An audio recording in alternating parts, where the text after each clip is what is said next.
Ini diawali dengan diperlihatkannya suasana kosan murah meriah yang berada di pinggiran kota Malang. Di dalam kosan, seorang mahasiswa boyband bernama Yamin berniat menemui sohibnya untuk memberikan nasi goreng. Terlebih seharian ini, si sohib yang bernama Bobby tidak kunjung keluar dari kamar. Melihat Bobby yang ketakutan, Yamin pun merasa jika Bobby hanya belum terbiasa tinggal di kosan yang luas. Tapi meskipun begitu, Bobby mengungkapkan jika sejak tinggal di kosan ini, dirinya merasa ada sesuatu yang mengawasinya. Lantas, Bobby yang merasakan firasat buruk meminta Yamin untuk nemenin dirinya bobo. Meskipun males, Yamin terpaksa menuruti permintaan sohibnya ini.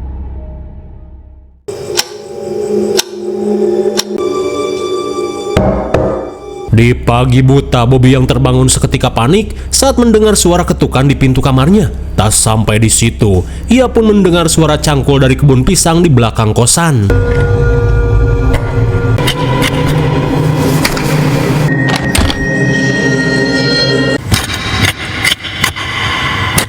Kira-kira apa yang sebenarnya Bobby lihat di kebun pisang? Apakah maling cau? Selang beberapa saat, Yamin yang terbangun pun panik saat Bobby tiba-tiba menghilang.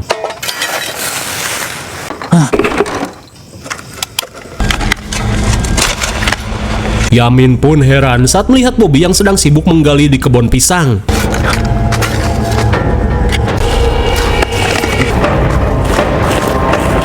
Melihat Yamin yang datang, Bobby langsung memintanya untuk menggali. Awe dewe ngeduk.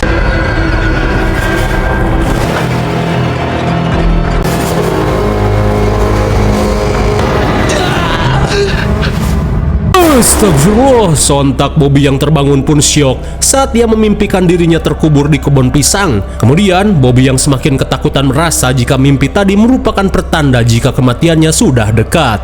Kira-kira apa yang sebenarnya terjadi di kosan ini? Masa nggak tahu? Karena film yang diangkat dari tren viral pun baru dimulai.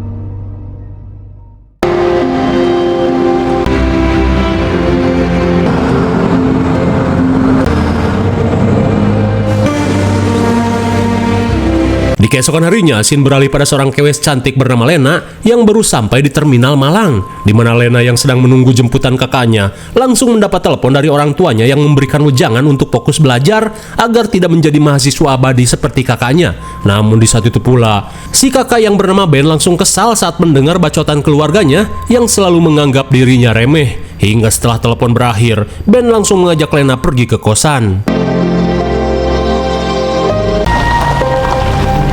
Piye kabare? Baik. Iya. Akhirnya ketemu juga. Sesampainya di kosan, pemilik kosan bernama Wiryo dan Astri terlihat menyambut hangat kedatangan Lena. Kemudian setelah Ben dan Wiryo pergi, Bu Astri langsung mengajak Lena pergi ke kamar yang akan ia tempati. Sambil berjalan, Bu Astri memberitahu jika kosannya ini terdiri dari 10 kamar yang ditempati oleh mahasiswa dan para perantau yang bekerja di Malang. Hingga sesampainya di depan kamar, Bu Astri langsung memperkenalkan putranya yang bernama Rian. Di mana Rian baru selesai membereskan kamar yang akan Lena tempati. Lantas setelah sedikit basa-basi, Bu Astri mempersilahkan Lena untuk beristirahat.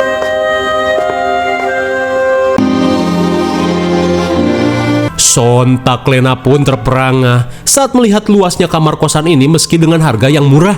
Hingga sesaat kemudian, kewes cantik bernama Rina langsung memperkenalkan diri. Setelah sedikit basa-basi bau heos, Rina langsung mengajak Lena pergi ke ruang tengah. Setibanya di ruang tengah, Lena pun mengungkapkan jika ia merasa tidak percaya dengan harga kosan yang hanya 500.000. Terlebih harga tersebut setara dengan jatah jajan seblak selama seminggu. Mendengar hal itu, Rina mengungkapkan jika Bu Astri dan keluarganya sengaja memberi harga sewa murah agar meringankan beban para penghuni kosan yang mengadu nasib di kota ini. Namun sesaat kemudian, Lena pun heran saat menguping percakapan Bobby yang mengajak Yamin untuk pindah kosan. Akan tetapi Yamin langsung menolak, apalagi dirinya sudah tidak punya duit. Udah ketemu Yamin sama Bobby? Bobby. Bob. Sesaat kemudian, Rina langsung mengenalkan Eka dan Hani. Setelah berkenalan, mereka mengungkapkan jika saat makan malam nanti, Lena bisa bertemu dengan penghuni kos yang lain, di mana setiap minggu, Bu Astri selalu menjamu penghuni kos untuk makan malam bersama. Singkat waktu, malam pun poek. Setelah penghuni kos berkumpul, Pak Wiryo langsung meminta mereka masuk untuk makan malam. Ya. Nih. Setelah Bu Astri menghidangkan rawon pada para penghuni kos, Lena pun heran saat melihat keluarga Bu Astri yang malah makan karedok. Namun Rina memberitahu jika Bu Astri dan keluarganya merupakan PPG-tarianan. Lantas sebelum makan, Bu Astri mengajak anak-anak kos untuk berdoa. Berdoa, mugi tansah diparingi kasarasaring kasarasan, tetap sedoso. Seketika Lena pun heran saat mendengar doa Bu Astri yang terdengar seperti mantra jangjawokan. Ada Bu? Iya Pak. Enak, nak.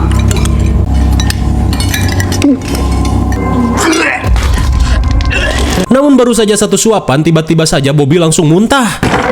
Bob.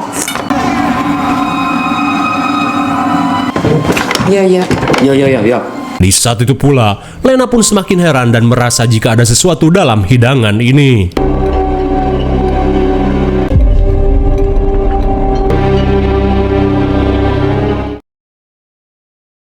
Wes istirahat. Iya, terima kasih banyak ya Pak. Seusai makan malam, Lena pun lupa jika HP-nya tertinggal di kursi.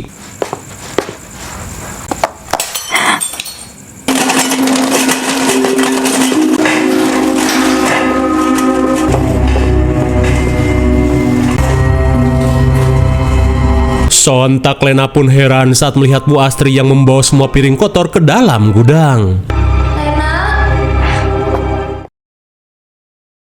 Di tengah malam, saat Lena sedang cetan, ia pun heran saat mendengar suara langkah kaki dari ruang tengah.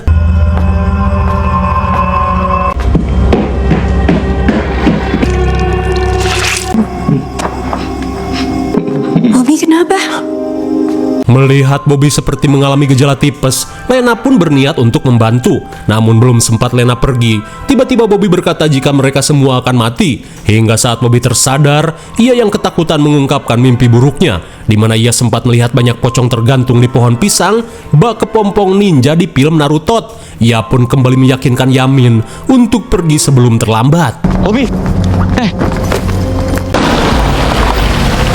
Saat Bobby akan pergi, Bu Astri dan Pak Wiryo berusaha membujuk Bobby untuk menunda kepergiannya sampai penyewa kamar baru datang, di mana Bu Astri berjanji akan mengembalikan uang Bobby jika ia bersedia menunggu. Akan tetapi Bobby langsung tancap gas meninggalkan kosan. Baru saja seorang penghuni pergi, keanehan pun mulai terjadi. Lantas, mereka yang panik bergegas pergi mendatangi kamar putranya.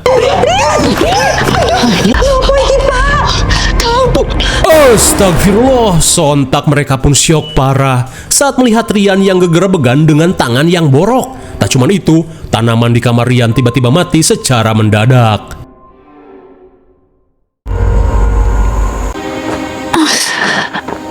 Di keesokan harinya, Lena yang tiba-tiba mules langsung mendatangi kamar Rina untuk meminta obat. Namun entah kebetulan atau apa, Rina pun mengalami demam. Halo nih. Sakit banget gigi. Udah diminum sama yang lain. Saat Lena akan mengambil obat, mereka pun heran saat mengetahui Ben dan Yamin yang sakit. Dan karena persediaan obat sudah habis, Lena bergegas untuk menemui Bu Astri.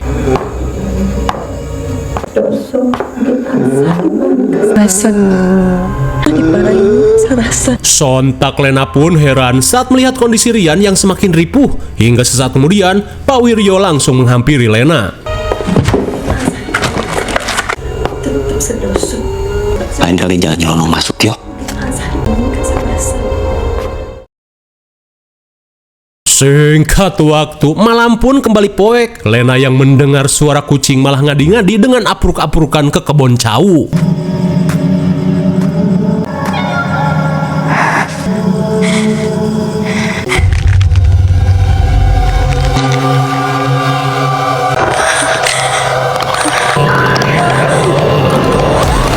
Astagfirullah, bagaikan ulat cau, Lena pun syok parah saat melihat pocong yang gelayutan di daun pisang.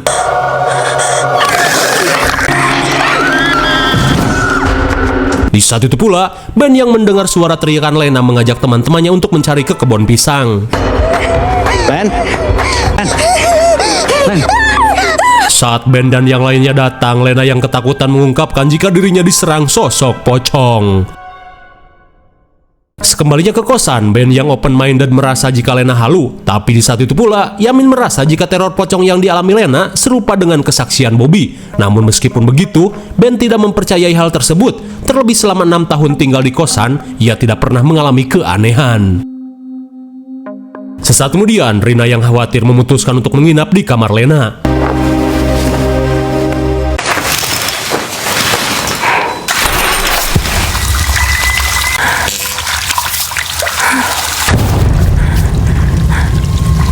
Astagfirullah, sontak Rina pun syok parah saat melihat sosok pocong yang gelayutan di WC.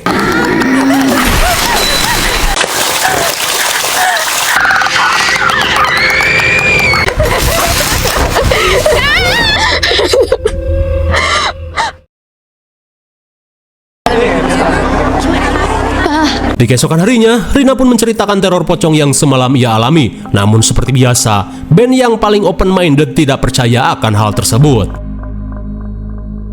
Hingga di malam harinya, seperti biasa seminggu sekali mereka ditraktir makan rawon. Hingga sesaat kemudian, Bu Astri pun meminta bantuan untuk mencarikan penghuni kos tambahan agar genap menjadi 10. Mendengar hal itu, sontak mereka pun heran dan malah menyangka jika Bu Astri penggemar Lionel Messi. Seusai makan malam, Rina, Yamin, dan Lena meminta izin pada Bu Astri untuk memanggil Ustadz guna melakukan ruatan. Akan tetapi Bu Astri langsung menolak hal tersebut. Beberapa saat kemudian, Lena yang sempat melihat Bu Astri membawa piring kotor ke gudang langsung mengajak Rina untuk mengintip.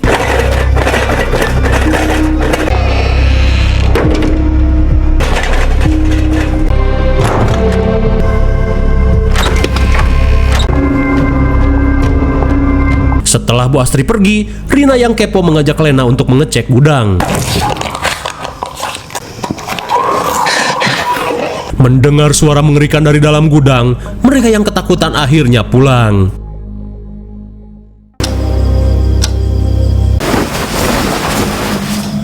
Namun di tengah malam, Rina yang penasaran terlihat mengambil obeng dan palu untuk membuka paksa pintu gudang.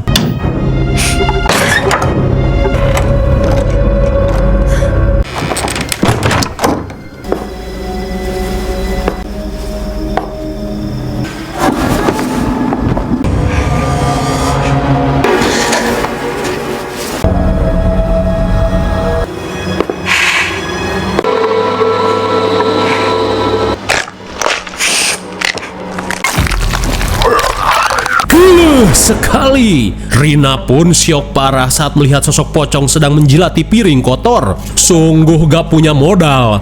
Bukannya memakai sabun Papa Lemon, piring makan yang Bu Astri gunakan dibersihkan dengan cara dijilati oleh pocong.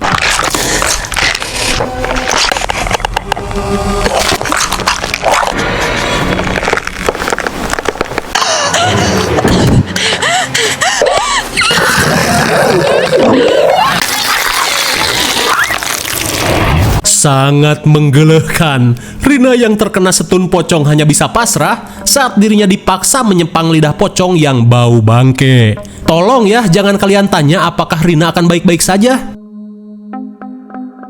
Di keesokan harinya, Lena yang akan menitip absen terlihat mendatangi kamar Rina.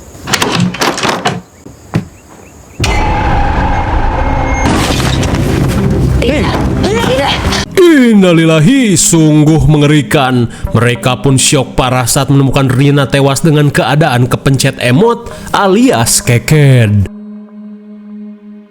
Singkat waktu setelah melakukan otopsi, Pak Dokter memberitahu jika Rina tewas mengalami serangan jantung. Mendengar hal itu, sontak membuat mereka heran, apalagi Rina tidak mempunyai riwayat penyakit tersebut. Hingga di malam harinya, tangis orang tua Rina pun pecah saat putrinya tewas dengan cara yang di luar nurul.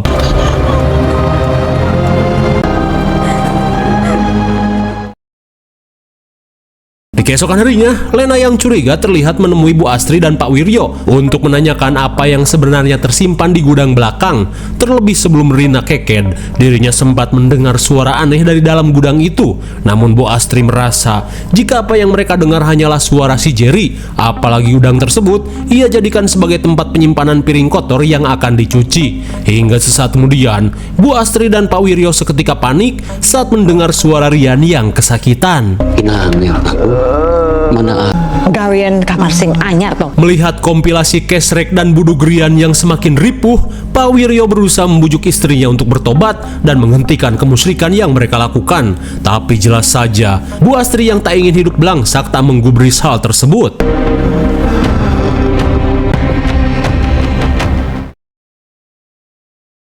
Mugi tansah diparingi kasarasan. Tetap sedoso. Hingga di tengah kekalutan, Wiryo yang sudah lelah jauh dari Tuhan akhirnya membulatkan tekad untuk bertobat. Hingga sesaat kemudian, Pak Wiryo memberitahu istrinya jika dirinya akan menemui Ustadz untuk meminta bantuan. Apalagi dirinya tidak ingin mati dalam keadaan musyrik. Sementara di kosan, Yamin pun mengirimkan email pada Bobby dan menceritakan sakit aneh yang dialami Rian. Tak cuma itu, ia pun menambahkan jika setelah Bobby pergi, semua penghuni kos mengalami sakit aneh.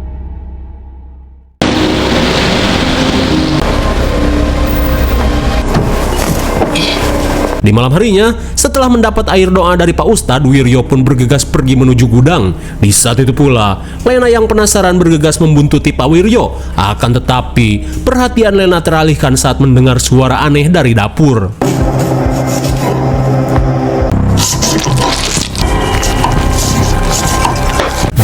Sekali, Lena pun tak bisa menahan mural saat melihat Bu Astri sedang mencincang daging tikus got. Dikira rawon sapi, rupanya rawon yang Bu Astri hidangkan selama ini berisi daging si Jerry. Di tengah rasa syok, Lena pun bergegas pergi memberitahukan hal tersebut pada Ben. Setibanya di kamar Ben, Lena langsung menceritakan semua yang ia lihat. Namun entah peran goblok atau gimana, lagi-lagi Ben merasa jika Lena halu. Lantas ia yang sudah muak meminta adiknya ini untuk pergi. Mendengar hal itu, sontak membuat Lena kesal. Terlebih Ben tidak pernah mempercayai ucapannya. Sementara di sisi lain, Wiryo terlihat memasuki gudang untuk mengkonter si pocong.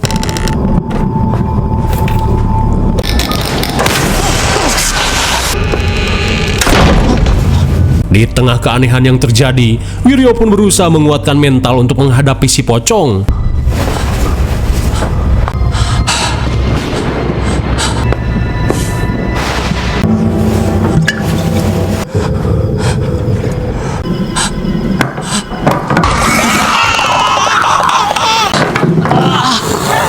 Di tengah rasa ngap dada, Wiryo pun syok parah saat melihat bebenguk si pocong yang muncul di hadapannya.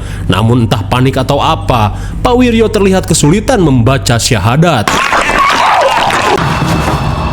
Sungguh naas, Wiryo yang kesulitan membaca syahadat pun tewas sebelum sempat menyiramkan air doa. Di keesokan harinya, Ben yang mendengar suara aneh dari kebun bergegas mencarinya.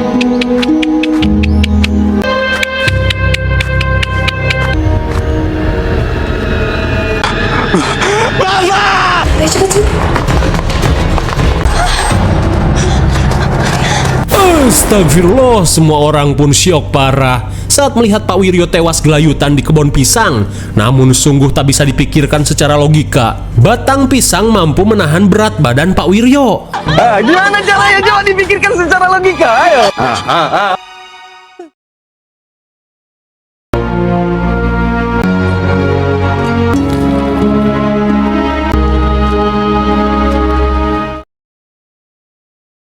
Di malam berikutnya, para penghuni kosan merasa heran pada penyebab kematian Pak Wiryo. Akan tetapi saat Lena berusaha memberitahukan kecurigaannya, listrik di kosan tiba-tiba modar.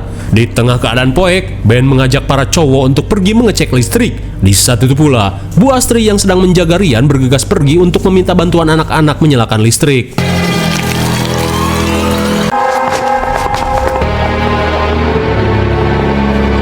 Kembali pada Ben, saat Bu Astri datang mereka pun bergegas mengecek MCB.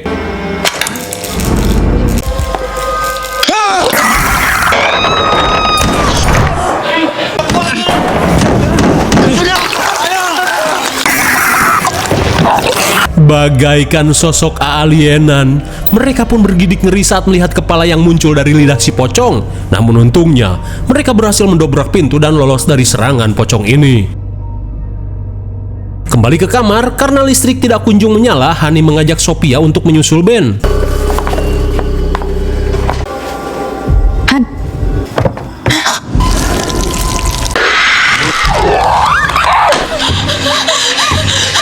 Melihat Hani dan Sophia ketakutan, Della yang cari penyakit bergegas membuka pintu.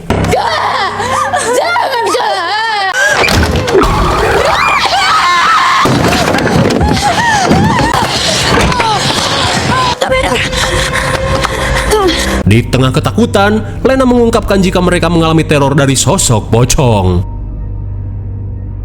Di keesokan harinya, beberapa penghuni kosan pun memutuskan untuk minggat. Terlebih mereka yakin kematian Rina dan Pak Wiryo berkaitan dengan hal ini. Namun di saat itu pula, Ben, Lena, dan Yamin yang bokeh terpaksa bertahan di kosan sampai orang tua mereka mengirimkan duit. Mendengar hal itu, Aryo yang akan pergi meminta mereka untuk berhati-hati.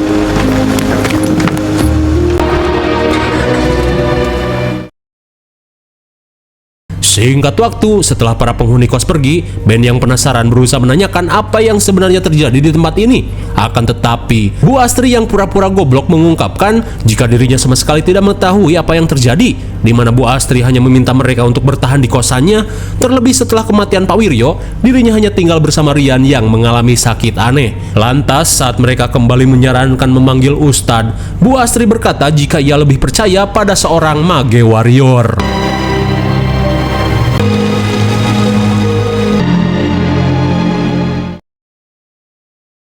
Di malam harinya, Bobby yang khawatir berusaha memperingatkan teman-temannya untuk segera berkemas. Terlebih menurut Ustadz yang telah merukiahnya, selama ini si pemilik kos telah menumbalkan para penghuni kosan. Mendengar hal itu, mereka yang panik bergegas mengemasi barang-barang agar bisa secepatnya pergi.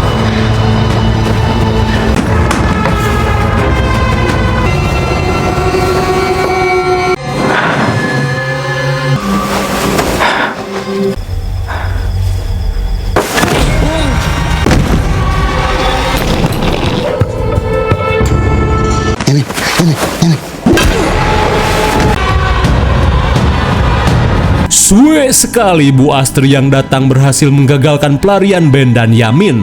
Kemudian, saat Lena sedang mengemasi pakaian, Bu Astri bergegas melanjutkan aksinya.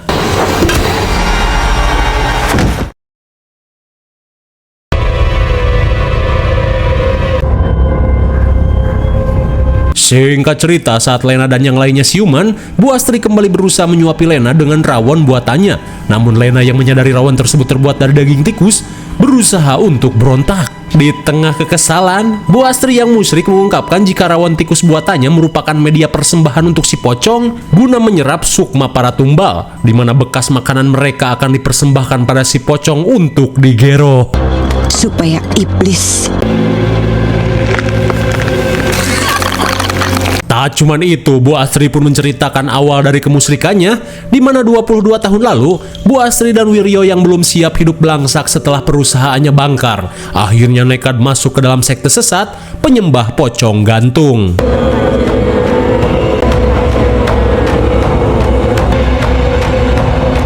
Hingga setelah beberapa tahun mengabdi, si iblis pun memberikan mereka putra pertama yaitu Rian untuk menambah kebahagiaan keluarganya. Namun untuk menjaga kesehatan Rian, mereka harus mengumpulkan 10 sukma untuk memberi makan si iblis, dimana jika penghuni kos kurang, Rian akan mengalami sakit parah. Di saat itu pula, Rian yang menguping pun syok parah saat mengetahui kebejatan orang tuanya. Dan kini, untuk meredakan kemarahan si pocong, Bu Astri harus memberikan 4 tumbal agar Rian bisa sembuh. Tak cuma itu, Bu Astri berkata jika Bobby telah ia jadikan sebagai tumbal pertama.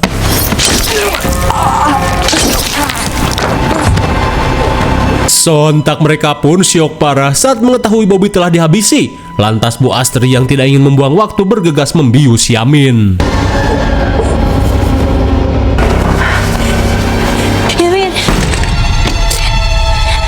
Di tengah kebingungan, untungnya Rian yang berusaha menghentikan kesesatan si ibu langsung memberitahukan gunting yang tersimpan di meja rias. Setelah berhasil melepaskan tali, Ben dan Lena bergegas pergi ke gudang untuk menyelamatkan Yamin.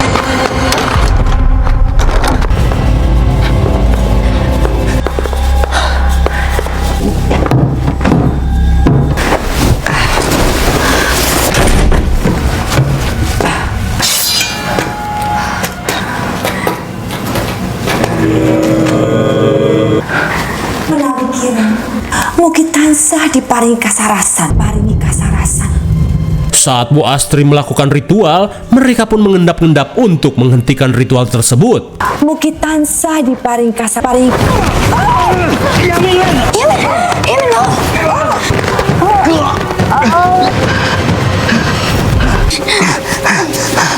Setelah membekap Bu Astri sampai ke lenger, Ben langsung mengajak Lena dan Yamin untuk kabur.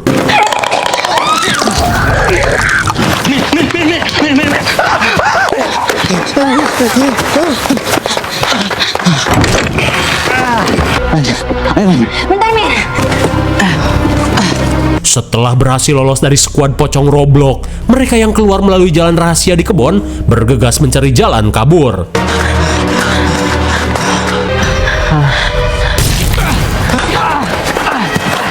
Setelah Bu Astri mengerit Ben, mereka yang berusaha kabur malah sampai ke altar sekte penyembah pocong gantung. Di saat itu pula, Yamin pun tidak bisa menahan tangis saat melihat jasad Bobby yang telah dipocongi.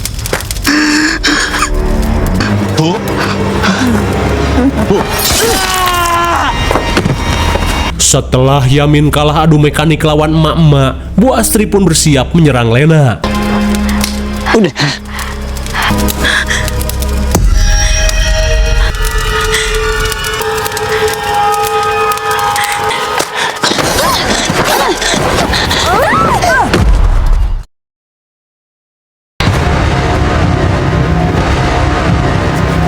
Beberapa saat kemudian, Bu Astri langsung memulai ritual tahap kedua. Di saat itu pula, si pocong berwajah hidung bersiap untuk awak kening.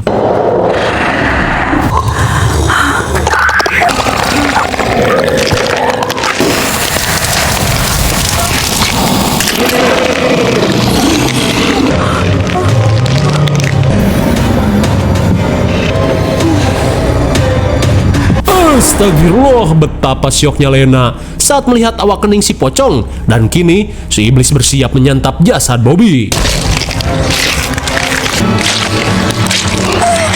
Setelah mengokop wajah Bobby, Lena pun panik saat si iblis datang mendekat untuk mengokopnya. Namun di saat itu pula Rian yang datang berusaha menghentikan ritual tersebut. Terlebih dirinya tidak ingin si ibu menumbalkan orang lain demi kesembuhannya.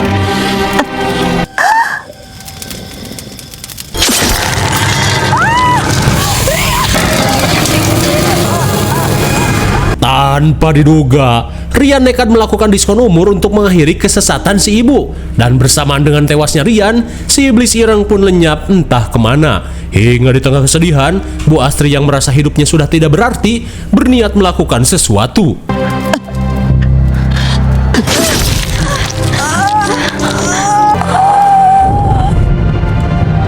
Nauzubillah min zalik. Udah memusrik diskon umur pula, Bu Astri pun nekat menyusul putranya ke neraka. Hingga akhirnya, Yamin, Ben, dan Lena pun merasa lega setelah terbebas dari penumbalan.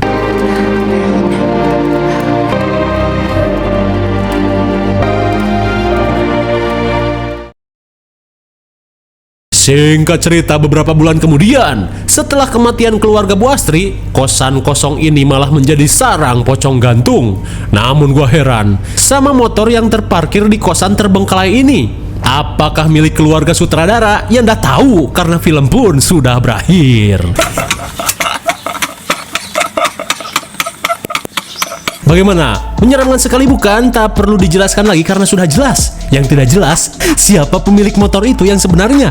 IMDb untuk film ini adalah 4,9. Mungkin segini dulu pembahasan film Mergonyowo. Sampai jumpa di video selanjutnya. Salam Ojon Review.